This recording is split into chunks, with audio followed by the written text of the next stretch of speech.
አርዕስተ ዜና። የአዲስ አበባ ከተማ ከንቲባ አዳነች አቤቤ የአብርሆት ቤተ መጻሕፍት በመዲናዋ አዲስ አበባ ትልቅ የንባብና የምርምር ባህል ማዕከል ሆኖ እያገለገለ መሆኑን ገለጹ።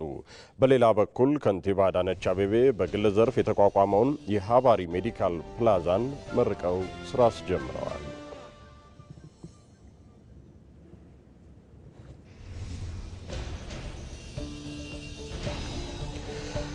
የኢትዮጵያ ኢኮኖሚ መዋቅራዊ ሽግግር እንዲያመጣ የመደመር መንግስት ለኢንዱስትሪው ዘርፍ ትኩረት ሰጥቶ እየሰራ መሆኑ ተጠቆመ።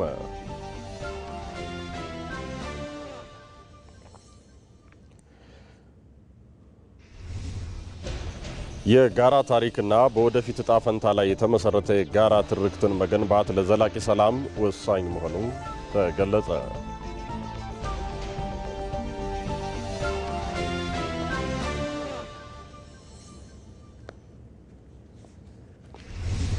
በስፖርት የአፍሪካ ዋንጫ የጥሎ ማለፍ ጨዋታዎች ዛሬ ሲጀመሩ ሴኔጋል ከሱዳን፣ ማሊና ቱኒዚያም ይጫወታሉ።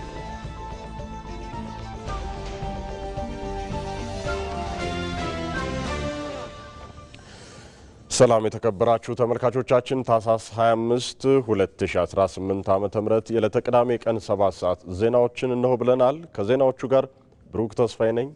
አብራችሁ ወደ ቀዳሚው ዜና እናልፋለን። የአዲስ አበባ ከተማ ከንቲባ አዳነች አቤቤ የአብርሆት ቤተ መጻሕፍት በመዲናዋ አዲስ አበባ ትልቅ የንባብና የምርምር ባህል ማዕከል ሆኖ እያገለገለ መሆኑን ገለጹ። ከንቲባ አዳነች ቤተ መጻሕፍቱን ወደ ላቀ የዲጂታል ምዕራፍ የሚያሸጋግሩ 3 የቴክኖሎጂ ፕሮጀክቶችን በይፋ አስጀምረዋል። የዲጂታል ስርዓቶቹም የተቀናጀ ቤተ መጻሕፍት አስተዳደር ስርዓት፣ ዘመናዊ የዲጂታል ቤተ መጻሕፍትና ዓለም አቀፍ የምርምር መድረክ ናቸው። እዚሁ ጉዳይ ላይ ተጨማሪ መረጃዎችን ሊያደርሰን ሪፖርተራችን ይመር አደም በቀጥታ መስመራችን ላይ ይገኛል። ይመር እንደምን ውለሃል? የዲጂታል ስርዓቱ ለቤተ መጻሕፍቱ ምን ፋይዳ ይኖረዋል? ሰላሙ እያለው ብሩክ እንደምን ውለሃል? አመሰግናለሁ። እንግዲህ የአብርሆት ላይብረሪ ወይም ደግሞ የአብርሆት ቤተ መጻሕፍት በአዲስ አበባ የሚገኝ ትልቅ ቤተ መጻሕፍት ነው። ይህ ዛሬ በይፋ የተበሰሩለት የዲጂታል ስርዓት ደግሞ ቤተ መጻሕፍቱ በአዲስ አበባ ብቻ ተወስኖ እንዳይቀር በኢትዮጵያ የተለያዩ አካባቢዎች ያሉ ተማሪዎች የሚሆኑ የተለያዩ ተመራማሪ ወይም ደግሞ ምሁራን ለምርምር ስራዎቻቸው የአብርሆት ቤተ መጻሕፍት እውቀትን የሚያገኙበት የዲጂታል ስርዓት ነው ይህ ዛሬ በይፋ የተበሰረው። ስለዚህ የአብርሆት ቤተ መጻሕፍትን ተደራሽነቱን ደግሞ አገልግሎቱን አድማሱን በማስፋት ረገድ ወደ ብዙዎች ዘንድ የሚደርስበት ስርዓት ነው። ከዚህ አንጻር ትልቅ ትርጉም ያለው የዲጂታል ስርዓት ነው ዛሬ በይፋ የተበሰረው። የአብርሆት ቤተ መጻሕፍት እንግዲህ በጠቅላይ ሚኒስትር አብይ አህመድ ሀሳብ አመንጭነት ተገንብቶ ከዛ በኋላ ደግሞ የማስተዳደሩ ደግሞ ተጠሪነቱ ለከተማ አስተዳደሩ ተዛውሮ ላለፉት 4 ዓመታት በ7/24 ሰዓት አገልግሎት እየሰጠ ያለ ትልቅ የመዲናዋ ቤተ መጻሕፍት ነው። እንግዲህ በዚህ ቤተ መጻሕፍት ሁሉ ውስጥ ደግሞ በርካታ የሆኑ መጻሕፍቶች የሚገኙበት ነው። ተማሪዎች፣ ለጥናትና ምርምር የሚፈልጉ ተመራማሪዎች ደግሞ በቦታው በ24 ሰዓት እየተገኙ ይህንን አገልግሎት እያገኙ ያሉበት ቤተ መጻሕፍት ነው። ይህንን ቤተ መጻሕፍት ደግሞ ይበልጥ ማዘመኑ ዲጂታል ማድረጉ ደግሞ በመዲናዋ አዲስ አበባ ብቻ እንዳይወሰን ያሉት እውቀቶች ወደ ተለያዩ የሀገሪቱ አካባቢዎች ያሉ ተማሪዎችም ይህንን እውቀት በዲጂታል መልኩ የሚያገኙበት ነው። እንግዲህ ይህ ደግሞ ኢትዮጵያ የዲጂታል ጉዞዋ በምታደርገው ሽግግር ውስጥ ሁሉም ተቋማቶች ወደዛ እየገቡ ያሉበትን ሂደትና ጥረት ነው። ይህም አንዱ ቤተ መጻሕፍቱን የማዘመን እንዲሁም ደግሞ ከተለያዩ የዓለም መዳረሻውም ደግሞ ዓለም ሀገራትም ድረስ ተደራሽነቱን ወደ ዓለም አቀፍ መድረክም የሚያሰፋ ትልቅ የቤተ መጻሕፍቱ ብስራት ነው ማለት ይቻላል። ብሩክ በሌላ በኩል ይመር ከንቲባ አዳነች አቤቤ በግል ዘርፍ የተቋቋመውን የሃባሪ ሜዲካል ፕላዛን መርቀው ስራ አስጀምረዋል። ይህ ወደ ስራ የገባው የሕክምና ተቋም ለጤናው ዘርፍ ተደራሽነት ምን አበርክቶ ይኖረዋል ተባለ? እንግዲህ ብሩክ ያው እንደምታውቀው አዲስ አበባ በዓለም ላይ 3ኛዋ የዲፕሎማሲ ከተማ ናት። ከዛም ባሻገር ደግሞ ስሟን የሚመጥኑ ስራዎችን በኮሪደር ልማት ይሁን በሌላ ስራዎች አዲስ አበባ ከተማ አምራ ተውባ ያለች ከተማ ናት። ስለዚህ ከተማዋን ሊመጥን የሚችል የሕክምና ቱሪዝም የማድረግ እንቅስቃሴም ተጀምሮ በተለያዩ ጥረቶች እየተከናወነ የሚገኘው አንዱ ይህ ሆስፒታል ነው። ዛሬ ከንቲባ አዳነች አቤቤ በይፋ መርቀው ስራ ያስጀመሩት የሀባሪ ሜዲካል ፕላዛ ነው። ይህ ሜዲካል ፕላዛ እንግዲህ በቅርቡ በማህበራዊ ሚዲያውም እኛም ዘግበነው መነጋገሪያ የሆነ እጁ የተቆረጠ አንድ ግለሰብ በዚሁ በሀገር ውስጥ ወይም ደግሞ በዚህ ጤና ተቋም መስራት የቻለ ነው ዛሬ የተመረቀው ይህ የጤና ተቋም እንግዲህ ኢትዮጵያ ትልልቅ የመንግስት የስራ ኃላፊዎች ወይም ደግሞ ከፍተኛ የመንግስትና የህዝብ ኃላፊነት ያለባቸው ሰዎች እንዲሁም ደግሞ የመታከም አቅሙ ያላቸው ሰዎችም የሌላቸውም ያው ከኢትዮጵያን እየተመጸወቱ እየለመኑ እስከ ውጭ ድረስ ሄደው ሕክምና የሚጠይቃቸውን የሚያደርጉበት ነው። ነገር ግን ይህ ተቋም ደግሞ ዛሬ እነዚህን ነገሮች በማስቀረት ረገድ የራሱን ጉልህ አስተዋጽኦ የሚያበረክት ነው።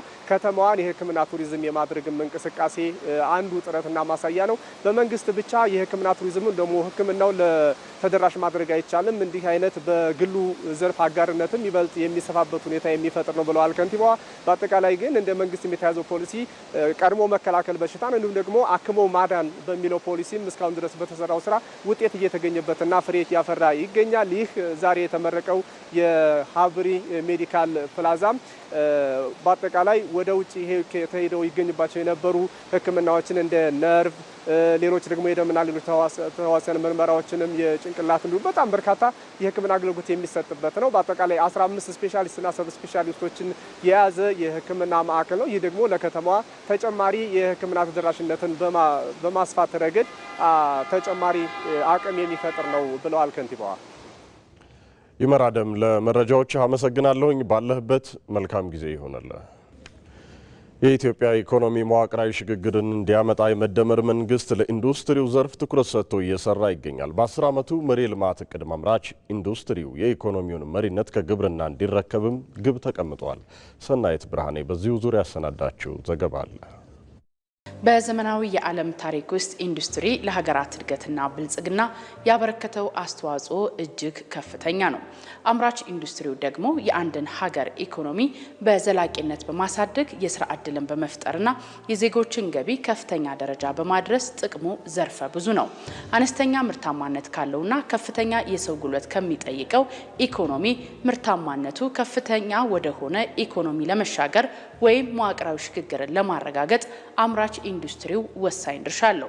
ኢትዮጵያ ለዘመናት ኢኮኖሚዋ ግብርና ላይ የተንጠለጠለ መሆኑና ለኢንዱስትሪ የሰጠችው ትኩረት አነስተኛ መሆኑ መዋቅራዊ ሽግግር ማምጣት ሳትችል እንድትቆይ አድርጓታል።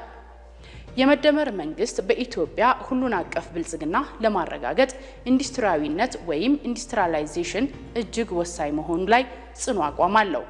በሌሎች ሀገራት አምራች ኢንዱስትሪ ላይ ጥገኛ ሆኖ ራስን ሳይችሉ ሉዓላዊ ሀገር መሆን አዳጋች ነው ይላል የመደመር መንግስት።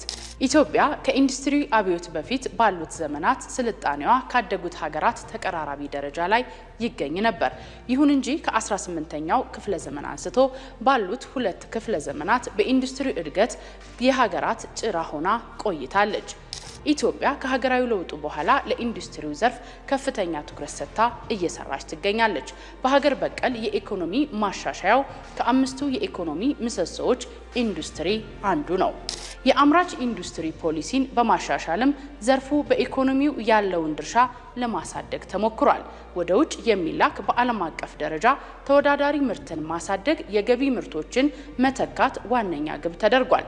የኤሌክትሪክ ኃይል፣ የመንገድ፣ የዲጂታል ቴክኖሎጂና ሌሎች መሰረተ ልማቶችን በማስፋፋትም ለኢንዱስትሪ እድገት ምቹ መደላድል የመፍጠር ስራ በትኩረት እየተሰራበት ይገኛል። በ2014 ዓ.ም በተጀመረው የኢትዮጵያ ታምርት ንቅናቄ አምራች ኢንዱስትሪ ያለበትን ችግር በመፍታት እድገቱን የማፋጠን ስራ እየተሰራ ነው። ከዚህ በተጨማሪ ለኢንዱስትሪው እድገት ሌላው ወሳኝ የሆነው በሳይንስና ቴክኖሎጂ የሰለጠነ የሰው ኃይል የማፍራት ስራም በስፋት እየተሰራ ነው። የመደመር መንግስት የኢትዮጵያ ኢንዱስትሪ ልማት ከራስ አውድ የሚነሳና የሌሎች ሀገራት ልምድ እንደወረደ የመውሰድ አካሄድ ፈጽሞ መደገም እንደሌለበት በጽኑ ያምናል። የመደመር መንግስት በኢትዮጵያ ኢንዱስትሪያላዊነትን እውን ለማድረግ በርካታ እምቅ አቅሞች እንዳሉት የሚያምን ሲሆን ይህንንም ዘመኑን በሚመጥንና ለሀገራት ከፍተኛ ጥቅምን በሚያስገኝ መልኩ ማልማት ይገባል ይላል። በሀገር ውስጥ ምርት የመኩራት ባህል እንዲያደግ ደግሞ ግን አምራች ኢንዱስትሪውም ጥራት ያላቸው ተወዳዳሪ ምርቶችን ማምረት እንደሚጠበቅበት ያስገነዝባል። የዘመናዊነት ጥግ ላይ በደረሰው የዓለማችን ኢንዱስትሪ ከሰው ጉልበት ተላቆ የረቀቀ ዲጂታል ቴክኖሎጂዎች፣ ሮቦቶች፣ ሰው ሰራሽ አስተውሎትና የሶስት አውታር ህትመትን የሚጠቀምበት ደረጃ ላይ ደርሷል። በአፍሪካም ሆነ በኢትዮጵያ ጥሬ ዕቃ ገበያ ርካሽ የሰው ጉልበት ስላለ ብቻ ተወዳዳሪ መሆን ስለማይቻል ያሉ ጸጋዎችን መጠቀም፣ የሰው ኃይልን ማስተባበር እንዲሁም ዓለም ከደረሰበት ቴክኖሎጂ ጋር እኩል መራመድ እንደሚገባም የመደመር መንግስት እሳቤ ያመላክታል። ተለዋዋጭ በሆነው የዓለም ሁኔታ ውስጥ የማይበገር አምራች ኢንዱስትሪ መገንባት እንደሚገባም ያስረዳል። የአምራች ኢንዱስትሪው በምርምርና ልማት የሚመራ ከፍተኛ የመፍጠር አቅም የታጠቀ ፈጠራዎችን በፍጥነት ወደ ተግባር የሚቀይር መሆን አለበትም ይላል። ኢትዮጵያን የአፍሪካ የብልጽግና ተምሳሌት ለማድረግ በተቀመጠው የ10 ዓመቱ መሪ የልማት እቅድ አምራች ኢንዱስትሪው የኢኮኖሚ መሪነት ከግብርና እንዲረከብ ግብ ተቀምጧል። ይህም የለውጡ መንግስት ለአምራች ኢንዱስትሪው የሰጠውን ትልቅ ትኩረት የሚያሳይ ነው። መጪውን የገናና ጥምቀት በዓልን ምክንያት በማድረግ በአዲስ አበባ በ11ዱም ክፍለ ከተማ የንግድ ባዛሮች ተከፈቱ። ለበዓሉ አስፈላጊ የሆኑ መሰረታዊ የፍጆታ ምርቶች የቀረቡበትን ባዛር የንግድና ቀጠናዊ ትስስር ሚኒስትር ዶክተር ካሳሁን ጎፌና የአዲስ አበባ ንግድ ቢሮ ኃላፊ ሀቢባ ሲራጅ ተዘዋውረው ተመልክተዋል። ይህንን ሁነት እየተከታተለ የሚገኘው ሪፖርተራችን ኤዶሚያስ ንጉሴ በቀጥታ መስመራችን ላይ ይገኛል። ኤዶሚያስ እንደምን ውለሃል? የጉብኝቱ ሂደት ምን ይመስላል? በንግድና በባዛር ትርኢቱ የቀረቡ የምርት አይነቶችስ እንዴት ያሉ ናቸው? እንዴት ውለሃል ብሩክ? ቀደም ሲል እንዳነሳው መጪውን የገናና የጥምቀት በዓል ምክንያት በማድረግ በአዲስ አበባ በ11ዱም ክፍለ ከተማዎች ላይ የንግድና ባዛር ትርኢት ተከፍቷል። ይህ የንግድና ባዛር ትርኢት ከትናንትና ጀምሮ ነው ወደ ህብረተሰቡ ምርቶችን ማቅረብ የጀመረው። ይህንንም የንግድና ባዛር ትርኢት የንግድና ቀጠናዊ ትስስር ሚኒስትር የሆኑት ዶክተር ካሳሁን ጎፌ ዛሬ ጉብኝት ተዘዋውረው ጎብኝተዋል። ይህንንም ጉብኝት የመሩትና ለክቡር ሚኒስትርም ሲያስጎበኙት የነበሩት የአዲስ አበባ ከተማ የንግድ ቢሮ ኃላፊዋ ወይዘሮ ሀቢባ ሲራጅ ናቸው። እንግዲህ በዚህ የንግድ ባዛር ላይ የተለያዩ ምርቶች ቀርበዋል። የኢንዱስትሪ ምርቶችን ስንመለከት የተለያዩ ጨርቅ ምርቶችን፣ የቆዳ ምርቶች፣ አልባሳት፣ ጫማዎች በብዛት የቀረቡበት ናቸው። እነዚህ ምርቶች ደግሞ አብዛኛዎቹ የሀገር ውስጥ ምርቶች ናቸው። ከዚህ ከኢንዱስትሪ ምርቶች ውጭ ደግሞ የተለያዩ የግብርና ምርቶችም ቀርበዋል። እነዚህ የግብርና ምርቶች ከሽንኩርትና ቲማቲም አንስቶ እስከ በርበሬና ጤፍ ድረስ የቀረበበት ባዛር ነው። ዋጋቸውም በተመጣጣኝ ዋጋ ለህብረተሰቡ እየተቀረበ እንደሆነ ነው ክቡር ሚኒስትሩ በጉብኝታቸው የተናገሩት። ይህንንም ሽንኩርትን እንደ ምሳሌ አንስተው ተናግረዋል። ባለፈው ዓመት በዚህ የገና በዓል አካባቢ በኪሎ ከ70 እስከ 80 ብር ይሸጡ የነበሩ ሽንኩርት በዘንድሮ በዓል ከ25 ብር ጀምሮ እየተሸጠ መሆኑና ይህም ለህብረተሰቡ ጠቃሚ እንደሆነ ነው የገለጹት። ከዚህ ባለፈ እንደ ስኳርም ይህንን በዓል ምክንያት በማድረግ ከ500 ሺህ ቶን በላይ ስኳር ወደ ገበያ መሰራጨቱንና ዘይትም ስንመለከት የሀገር ውስጥም ከውጭ የገቡትም ጠቅልሎ ከ70 ሚሊዮን ሊትር በላይ ዘይት ለገበያ መቅረቡን ነው በጉብኝታቸው የተናገሩት። በቂ አቅርቦትም እንዳለን የተናገሩት። ከዚሁ ጎን ለጎን የአዲስ አበባ ንግድ ቢሮ ኃላፊዋ ወይዘሮ ሀቢባ ሲራጅም እንደጠቀሱት በእነዚህ 11 ክፍለ ከተማዎች ላይ ካሉት የባዛሮች በተጨማሪ 239 በሚሆኑ የቅዳሜና እሁድ ገበያዎች እንዲሁም ደግሞ በአዲስ አበባ 5ቱም በሮች ላይ እንደ ላፍቶ የአትክልትና ፍራፍሬ ማዕከል አይነቶች ደግሞ እንደዚሁ ምርቶች የተለያዩ በቅናሽ ዋጋ እየተሸጡ እንደሆነ ገልጸዋል። ጎን ለጎንም እስከ 14 ሚሊዮን የሚጠጉ እንቁላሎችና ከ600 ሺህ በላይ ዶሮዎችም ለዚህ በዓል ለገበያ እንደቀረቡ ጠቅሰዋል። ከዚህ የምርት ከባዛሩ ባለፈ ደግሞ የጉብኝታቸው አንዱ መዳረሻ የነበረው ሸጎሌ የሚገኘው የበሬ በተለምዶ በሬ ተራ የሚባለው አካባቢ ነው። በዚህም በሬ ተራ አካባቢ በመገኘት በርከት ያሉ ምርቶች መኖራቸውንና በቂ የሚባሉ የእርድ ከብቶች መገኘቱን ገልጸዋል። እንዲሁም ዋጋቸውም ከ40 ሺህ ብር አንስቶ የተለያዩ አይነት እንደ መጠናቸውና አይነታቸውም የተለያዩ አይነት ምርቶች እንደቀረቡ መመልከት ችሏል። እንግዲህ አዲስ አበባ ላይ የነበረው የጠዋቱ ጉብኝት ይህን ይመስላል። ከሰዓት ደግሞ በሸገር ሲቲ አካባቢ ያሉ የተለያዩ ግብይቶች የገበያ ሁኔታ ምን ይመስላል የሚለውን እንዲሁ ተዘዋውረው ሚኒስትሩ ጉብኝት ያደርጋሉ። ለሰዓቱ ያለኝ መረጃ ይህን ይመስላል። ብሩክ ኤዶሚያስ ንጉሴ ለመረጃዎች አመሰግናለሁኝ። ጥሩ ቀን ይሆንልህ።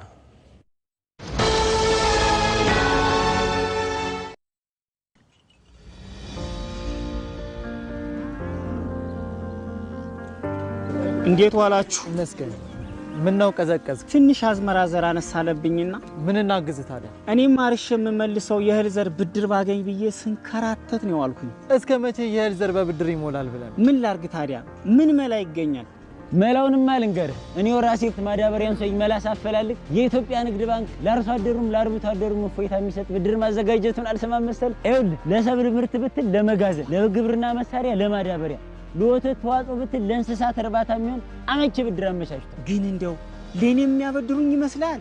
አዎ ስልህ ለብቻም ሆነ ከሌሎች አርሶ አደሮች ጋር ቢሆን አንድ ላይ ሆናችሁ መበደር ትችላላችሁ። ታዲያ ምን ማድረግ ነው የሚጠበቅብኝ? እዚህ አቅራቢያ የሚገኝ የኢትዮጵያ ንግድ ባንክ ቅርንጫፍ ጎራ ብለህ ባለሙያ አማክረህ ከ25% ጀምሮ ቆጥበህ የአሻን የግብርና ብድር መበደርና ልማትን ማቀላጠፍ ነው። አገር የሚመግበው ባለሙያ ለዓመታት ሲያገለግል የቆየው የኢትዮጵያ ንግድ ባንክ የግብርና ስራ እንዲቀላጠፍ አስፈላጊ የሆነ ብድር አመቻችቷል። ከ5% ጀምሮ ቆጥበው የግብርና ስራውን ያቀላጥፉ። የኢትዮጵያ ንግድ ባንክ ሁሌም የሚተማመኑበት ባንክ። ከመልእክቶች ተመልሰናል። ኢትዮጵያውያን በመደመር እሳቤ በጋራ ዕጣ ፈንታቸውን የሚወስኑበት ሀገራዊ ምክክር አዲስ የመነጋገር ባህልን እየፈጠረ ነው። ኢትዮጵያ ተግባራዊ በማድረግ ላይ የምትገኘው ሀገራዊ ምክክር የዘመናት ቅራኔዎችን በማከም ጠንካራ ሀገረ መንግስት ለመገንባትም የሚያስችል ነው። ምንተስኖት ይልማ የኢትዮጵያን የሀገራዊ ምክክር ጉዞ ዓለም አቀፍ ተሞክሮን አካቶ እንደሚከተለው አሰናድቶታል። እድሜና ታሪክ ጠገብ የሆነችው የአፍሪካ የነጻነት ተምሳሌት በመሆን ለዓለም ስልጣኔ የላቀ አበርክቶ ያላት ኢትዮጵያ የጋራ እሴቶቿን የሚፈታተኑ ትልቅ የመሆን ህልሟን የሚያመክኑ ተግዳሮቶችን እየተጋፈጠች ዛሬ ላይ ደርሳለች። የጠመንጃ ፈሙዝን የችግር ሁሉ መፍቻ ቁልፍ ባደረገው የተሳሳተ እሳቤ ምክንያት ሀገር ወደፊት ከማራመድ ይልቅ ሲያጎሳቁሏትና ወደ ኋላ ሲጎትቷት ከነበሩ እሳቤና ምግባሮች ተላቃ የነገር ሁሉ ፍጻሜ ወደ ሆነው የህብረ ብሔራዊ ጠንካራ ሀገረ መንግስትን ማንበር ወሳኙ ምዕራፍ ላይ ደርሳለች። ለዚህም እውን መሆን ኢትዮጵያውያን በጋራ ጣፋንታቸውን ወደሚበይኑበት ሀገራዊ ምክክር መመለሳቸው የትንሳኤዋ መጀመሪያ የመደመር ጉዞ አዲስ መልኳ ሆኗል። ጅማሮ በራሱ ጥሩ ነገር ነው። ጅማሮ ይሄ ባህል ሆኖ መምጣቱ፣ መነጋገር መቻላችን፣ መሰባሰብ መቻላችን፣ ችግሮቻችንን አደባባይ ላይ ማውጣታችን በራሱ ትልቅ ኦፖርቹኒቲ ትልቅ እድል ነው ብዬ ነው ማስበው። ውጤቱ በኋላ የምትደርስበት ነገር ነው። ያልነበረ ባህል ነው። ከዚህ በፊት ያልነበረ የማናውቀው ባህል ነው። ዛሬ ላይ እንደ ባህል እንደዚህ መምጣቱ በራሱ አንድ ምርታ ነው። ትልቅ ለውጥ ነው። የውጭ ወራሪን በጦርነት ድል ያደረገ ሀገርና ሕዝብ የውስጥ ችግሮችን ለመፍታት ግን ጦርነት ብቻ መፍትሄ ሊሆን እንደማይችል የኋላ ታሪካችን ምስክር ነው። ብሔራዊ መግባባት ለመፍጠር የሚረዳን ብቸኛው መንገድ የሆነው ሀገራዊ ምክክር ከፍ ላለ ዓላማ በአንድ ላይ ለመቆም ፖለቲካዊ መረጋጋትና ሰላምን በመፍጠር የሀገርን ሁለንተናዊ ብልጽግና ለማረጋገጥ ፍቱን መድኃኒት አዲሱ የሀገር ተስፋም ሆኖ ለኢትዮጵያውያን ቀርቧል። ሀገራዊ ምክክር እስካሁን ድረስ ምናልባት ከጨበጣቸው ኮንክሪት የሆኑ የሚታዩ ነገሮች አንዱ ህዝባችን ምክክርን ተስፋ ማድረጉ ነው። ይሄ አንድ ነገር ለሀገረ መንግስት ግንባታም ሁልጊዜ የምናወራውን በሀገራዊ መግባባትን ለማምጣት ምክክርን ባህል ለማድረግ አዲስ የፖለቲካ ባህል ለመገንባት እነዚህ መሰረት ናቸው።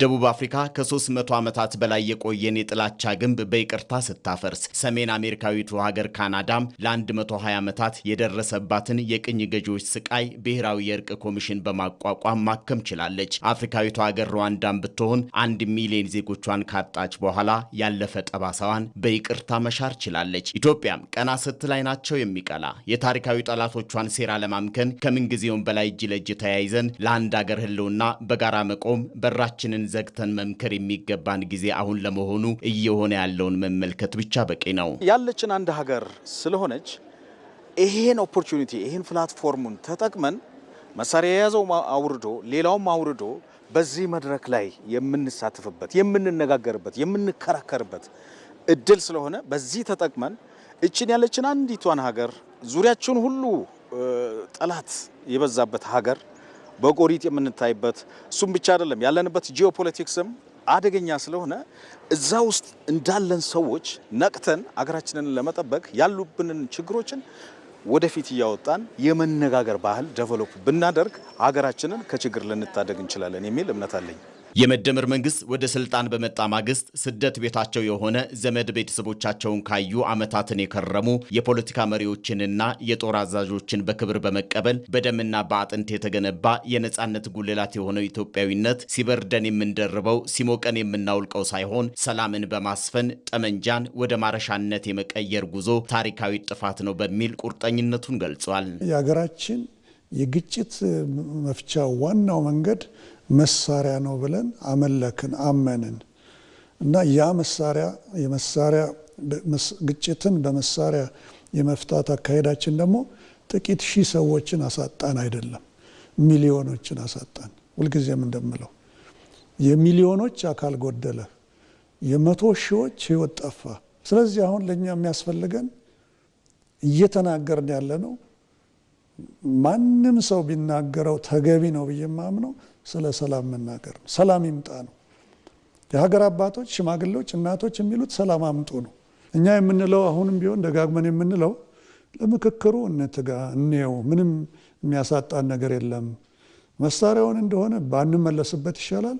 ግን አስቀምጠ ነው መተን እኮ የምክክሩ ውጤታማ ከሆነ መሳሪያውን ወደ ሞፈር እንቀይረዋለን፣ ወደ ማረሻ እንቀይረዋለን።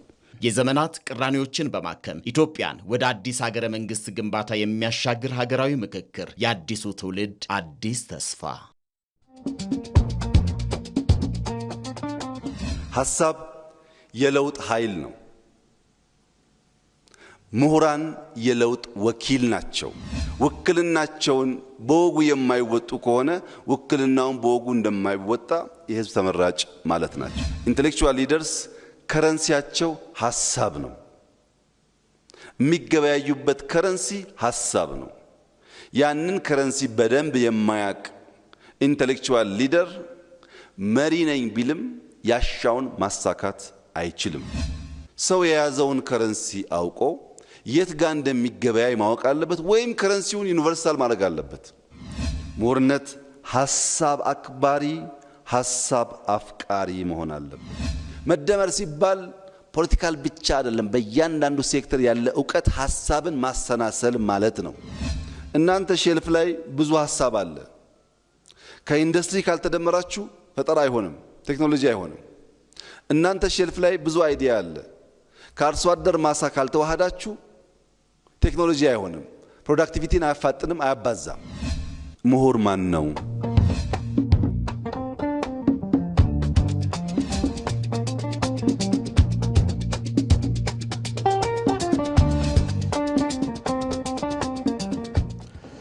አሲዳማ አፈርን በማከም የተሻለ ምርት ሊያስገኙ የሚችሉ የምርምር ውጤቶችን አርሶ አደሩ በስፋት ሊጠቀም እንደሚገባ ተጠቆመ። በጌዲዮ ዞን ቡሌ ወረዳ በ10 ሄክታር መሬት ላይ አሲዳማ አፈርን በማከም የለማ የምግብ ገብስ አዝመራ ላይ የመስክ ምልከታ ተካሂዷል። የወንዶ ገነት ግብርና ምርምር ማዕከል ኦሲፕ ከኢትዮጵያ ከተሰኘ ድርጅት ጋር በመተባበር አሲዳማ አፈርን ለማከም የሚውለውን ኖራ ሊተካ የሚችል የአፈር ማዳበሪያን አስተዋውቋል። የዘገበው ሪፖርተራችን ሚካኤል ገዙ ነው።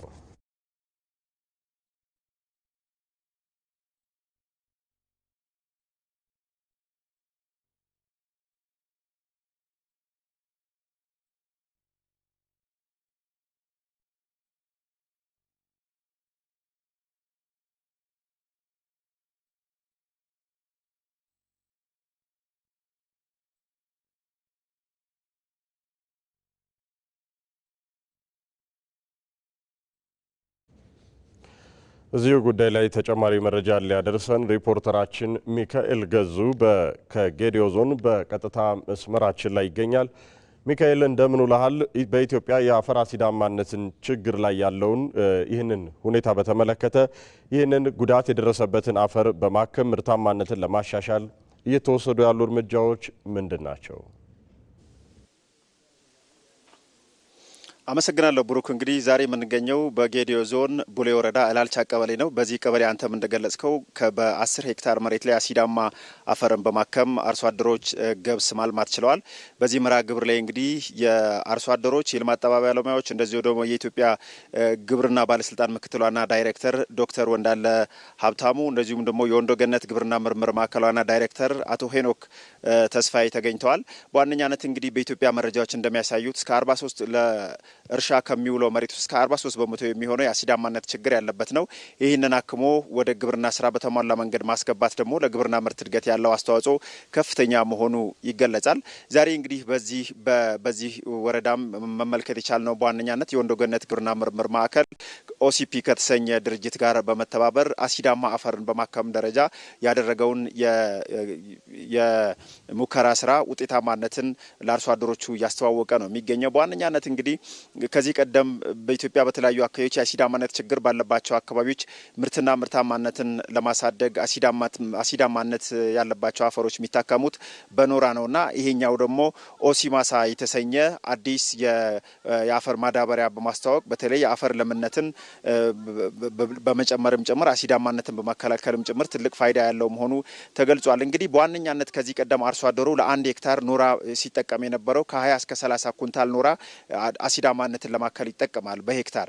ይሄኛው ግን ከ2 እስከ 3 ኩንታል የሚሆነውን ኦሲማሳ የተሰኘውን ማዳበሪያ ለ1 ሄክታር መጠቀም እንደሚቻል ተገልጿል። እንግዲህ በዋነኛነት በተለይ የግብርና ምርት እድገትን ለማረጋገጥ በዋነኛነት በዚህ መድረክ የተላለፈው አርሶ አደሮች የግብርና ምርምር ውጤቶችን ምርታማነትን ሊያሻሽሉ የሚችሉ ቴክኖሎጂዎችን በአግባቡ መጠቀም መቻል በተለይ እንደ ሀገር በግብርናው መስክ ኢትዮጵያ ለጀመረቻቸው ጉዞዎች ትልቅ አጋዥነት ያለው በመሆኑ አርሶ አደሩ እንደነዚህ አይነት ቴክኖሎጂዎች የምርምር ሀሳቦችን ተቀብሎ ፕራክቲስ ማድረግ ይጠበቅባቸዋል የሚል ሀሳብ ተነስተዋል። እንግዲህ እዚህ ያለው የመስክ ምልከታ ይህን ይመስላል። ሌሎች መረጃዎችን ደግሞ ለተመልካቾቻችን በቀጣይ የምናደርስ ይሆናል። ሚካኤል፣ ለመረጃዎች አመሰግናለሁ። ጥሩ ጊዜ ይሆንልህ። ኢትዮጵያ 32ኛውን የተባበሩት መንግስታት የአየር ንብረት ለውጥ ጉባኤን እንድታስተናግድ መመረጧ በአረንጓዴ አሻራና በታዳሽ ኃይል ያስመዘገበቻቸው ተጨባጭ ስኬቶች ውጤት መሆኑ ተገለጸ።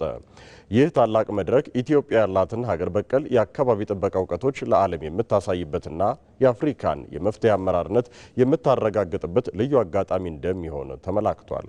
መሐመድ አልቃድር በዝርዝር ተመልክቶታል።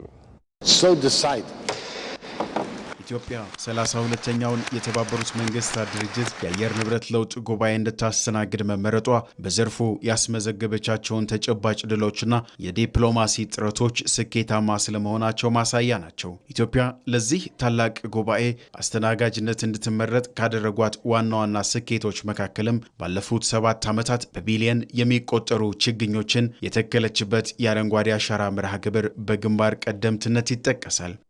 ይህንን ጉባኤ እንድታዘጋጅ አጋጅ ከሆኑ ስራዎቿ መካከል አንደኛውና ዋነኛው እያንቀሳቀሰችው ያለው የግሪን ዴቨሎፕመንት ጉዳይ በስትራቴጂ በስልት የተዋቀረ በፖሊሲ የተደገፈ ተግባራዊ ስራዋ ከ48 ቢሊዮን በላይ ዛፎች ችግኞች እንዲተከሉ መደረጉ ከነዚህ በተጨማሪ በአየር ንብረት ፖሊሲ ላይ ህግ ላይ ተቋም ላይ የሰራችው ስራ አንዱ ተጠቃሽ ሆኖ እናገኘዋለን። ይህንንም የኪዮቶ ፕሮቶኮል፣ የፓሪስ ስምምነት የሚባሉ ዓለም አቀፍ የአየር ንብረት አስተዳደር ህጎችን የሀገሬው ህግ በማድረግ ወደ ሀገሪቱ ቀርጻ የሀገሪቱ የፖሊሲ የተቋም የህግ የትኩረት አቅጣጫዎች በማድረግ እነዚህን ስራዎች በመስራቷ እንግዲህ ኢትዮጵያ ለዚህ ጉባኤ ኮፕ 32 አዘጋጅ ሆና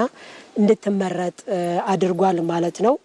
ኢትዮጵያ የአየር ንብረት ለውጥን ለመከላከል ያላትን ቁርጠኝነት ለዓለም ያስመሰከረችበት የአረንጓዴ አሻራ መርሃ ግብር የታዳሽ ኃይል ምንጮች እንዲሁም የታላቁ የኢትዮጵያ ህዳሴ ግድብን ያሉ የውሃ የንፋስና የፀሐይ ኃይል የማስፋፋት ስራዋም ለምርጫው መሰረት የጣሉ መሆናቸውን የባህር ዳር ዩኒቨርሲቲ መምህሩ ዶክተር አለልኝ ወንድሙ ይገልጻሉ። በታዳሽ ኃይል ልማት ወይም በታዳሽ ኢነርጂ ላይ እየተሰሩ ያሉ ስራዎች አሉ። ከዚህም ፖሊሲ ማውጣት፣ ህግ መቅረጽ፣ ተቋም ማቋቋም ባሻገር ኢትዮጵያ እንግዲህ ከ90% በላይ የሚሆን የኃይል ምንጯ ታዳሽ ኢነርጂ ወይም ከካርበን ልቀት ነፃ የሆነ የኢነርጂ ምንጭ መሆኑን ማንሳት እንችላለን። ይህ ምርጫ ኢትዮጵያ በአየር ንብረት ለውጥ አመራር ላይ ያላትን ሚና ወደ ላቀ ደረጃ የሚያሸጋግረውና የአፍሪካን ድምፅ በማስተጋባት አህጉሪቱ የአየር ንብረት ለውጥ ሰለባ ብቻ ሳትሆን የዓለም መፍትሄ ምንጭ መሆኗን የምታሳይበት የዲፕሎማሲ መድረክም ሆኖ ያገለግላል። ይሄ ጉባኤ ኢትዮጵያ የምታዘጋጀው የኢትዮጵያ ኮፕ ብቻ ሳይሆን የአፍሪካ ኮፕ ሆኖ በዚህ ሂደት አፍሪካ የአየር ንብረት ለውጥ ተጠቂ ለአየር ንብረት ለውጥና ተያይዞ ለሚመጡ ጦሶች ተጋላጭ ተደርጋ የምትታይ ብቻ ሳይሆን የመፍትሄው ማዕከል የመፍትሄ ምንጭ መፍትሄ በማምጣት አመራር የምትሰጥ አህጉር ሆና ጎልታ እንድትታይ አድርገን መስራት ይኖርብናል። ኢትዮጵያ በዚህ ኮፕ 32ን ስታዘጋጅ እስካሁን በአየር ንብረት ለውጥ ጉዳይ የተሰሩ ስራዎችን በአግባቡ የምታስተዋውቅበት ብዙ ስራዎች አሉ። እነዚህ ስራዎችን በተገቢ መልኩ እንድታስተዋውቅ እድል የሚፈጥር ሆኖ እናየዋለን። ኢትዮጵያ የአየር ንብረት ለውጥን ለመከላከል የተጠቀመቻቸው የሀገር በቀል እውቀቶች ከዘመናዊ ሳይንስ ጋር በማቀናጀት ለዓለም አቀፉ ማህበረሰብ እንደ ትልቅ ተሞክሮ የምታካፍልበት እድልንም ኮፕ 32 ይፈጥራል። ይህ ጉባኤ ኢትዮጵያ ለቀጣዩ ትውልድ የምታስተላልፈው ታላቅ የታሪክ ቅርስ በመሆኑ ኮፕ 32 የአረንጓዴ ዲፕሎማሲ ድል ሆኖ እንደሚመዘገብም ይጠበቃል። በሀገር መከላከያ ሚኒስቴር የደቡብ እዝ ማሰልጠኛ ማዕከል ሲሰጥ የቆየውን የአቅም ግንባታ ስልጠና የወሰዱ የቅኝትና መረጃ ሰልጣኝ ወታደሮችን አስመረቀ። የሰልጣኞች ምርቃት በመከላከያ ሚኒስቴር የደቡብ እዝ ዋና አዛዥ ሌተናል ጄኔራል ሰለሞን ይተፋ በተገኙበት በምዕራብ አባያ ማሰልጠኛ ማዕከል ተከናውኗል። ሰልጣኝ ወታደሮች ለ3 ተከታታይ ወራት በነበራቸው ቆይታ የግንባታ ትምህርት፣ የአካል ብቃት፣ የተኩስ፣ የቅኝትና መረጃ እንዲሁም ልዩ ልዩ የሙያ ስልጠና በሚገባ መከታተላቸውን የደቡብ እዝ ማሰልጠኛ ማዕከል ዋና አዛዥ ኮሎኔል ቦጋለ ተገኔ ተናግረዋል። የደቡብ እዝ ዋና አዛዥ ሌተናል ጄኔራል ሰለሞን ይተፋ በበኩላቸው የደቡብ እዝ ሰራዊት አባላት የሚሰጣቸውን ሀገራዊና ቀጠናዊ ተልዕኮ በድል በመወጣት አለኝታነታቸውን ማሳየት መቻላቸውን አስረድተዋል። ተመራቂዎች ከውስጥም ሆነ ከውጭ በኢትዮጵያ ላይ የሚቃጣውን አደጋ ለመከላከል መስራት ይጠበቅባቸዋል ሲሉ አሳስበዋል። ተመራቂዎች በሰጡት አስተያየት በ3 ወር ቆይታ የአቅም ግንባታ እውቀትና ክህሎት ማግኘታቸውን ጠቅሰው በማንኛውም ሁኔታ የሚሰጣቸውን ሀገራዊ ተልዕኮ በብቃት ለመወጣት ዝግጁ መሆናቸውን አስረድተዋል። እንደ ሪፖርተራችን ተመስገን ተስፋዬ ዘገባ በመርሃ ግብሩ የተለያዩ ወታደራዊ ትርኢቶች የቀረቡ ሲሆን የላቀ ውጤት ላስመዘገቡ ሰልጣኞች የማበረታቻ ሽልማት ተሰጥቷል።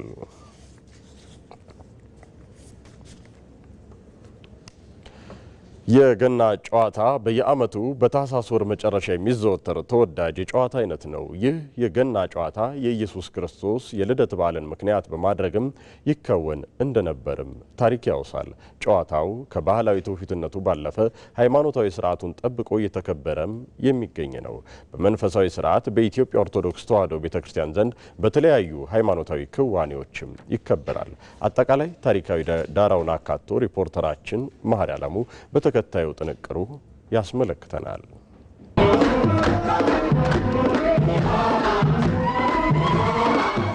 ይህ ጨዋታ በኢትዮጵያ መቼ እንደተጀመረ በጽሑፍ የተደገፈ መረጃ ባይኖርም ከኢየሱስ ክርስቶስ ልደት በፊት ይዘወተር እንደነበር በአፈ ታሪክ ይነገራል። ጨዋታው ግን የገና ጨዋታ በመባል መታወቅ የጀመረው ከኢየሱስ ክርስቶስ ልደት ጀምሮ እንደሆነ ታሪክ ያስረዳል። ይሁን እንጂ ጨዋታው በይበልጥ መካሄድ የጀመረው እረኞች በያዙት የገና ዱላ እየተጫወቱ ሳለ የኢየሱስ ክርስቶስን መወለድ በመስማታቸው እንደሆነ የታሪክ ድርሳናት ያወሳሉ። ታዲያ ከታህሳስ ጀምሮ እስከ ጥር አለፍ ሲልም እስከ ክረምቱ መግቢያ ይጫወቱት እንደነበር በገና ዙሪያ የተጻፉ ጽሑፎች ያትታሉ። የገና ጨዋታ በስፋት የሚካሄደው ሰብል በተሰበሰበበት አካባቢ ለጥ ባለሜዳ ላይ ከሰዓት በኋላ ሩሯ ላይን መታየት እስከቻለችበት ጊዜ ድረስም ነው።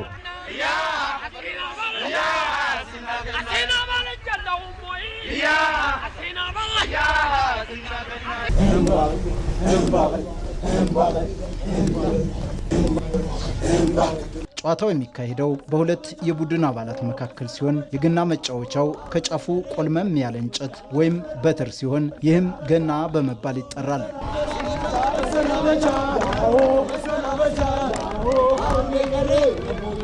መጫወቻ ኳስ መሰሉ ከቆዳ የተሰራው ጥንግ ወይም ደግሞ ከዛፍ ስር የተሰራው ሩር ድቡልቡል ሆኖ የተዘጋጀ ይሆናል። በአንዳንድ አካባቢዎች የገና ጨዋታ በሚደረግበት ጊዜ አንድ የጎበዝ አለቃ ከአማካሪዎቹ ጋር ከመሃል ሜዳ ጨዋታውን የሚመሩ 4 የድንበር ጠባቂዎች ይደረግለታል። የጨዋታው ፍጻሜም በግብ ወይም በነጥብ አሸናፊነት ይለያል።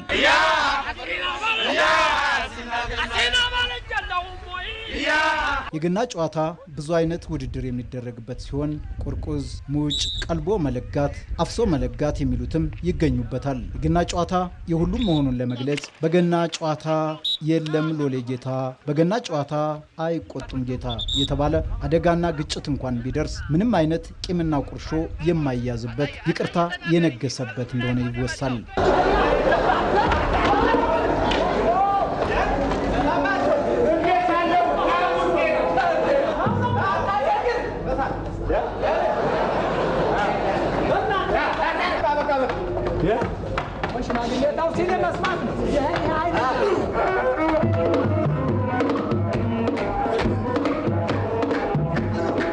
ጨዋታው የሀብት ባለጸጋነትም ሆነ የስልጣን ልዩነት ሳይኖር በጋራ ይከወናል። ከህፃን እስከ አዋቂ፣ ከባለጸጋ እስከ ሎሌ ያለ ልዩነት የራሱን ህግና ስርዓት ጠብቀው እንዲህ ይጫወቱታል።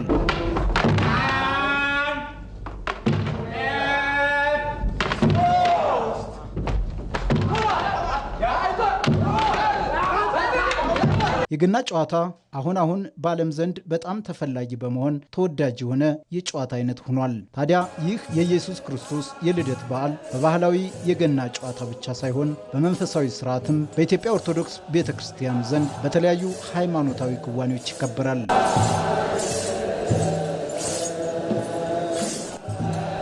በዓሉ የኢየሱስ ክርስቶስን ልደት አስመልክቶ በኢትዮጵያ ታኅሳስ 29 ከ4 ዓመት አንዴ ደግሞ ታኅሳስ 28 ባህላዊና ሃይማኖታዊ ትውፊቱን ጠብቆ መከበሩን ቀጥሏል።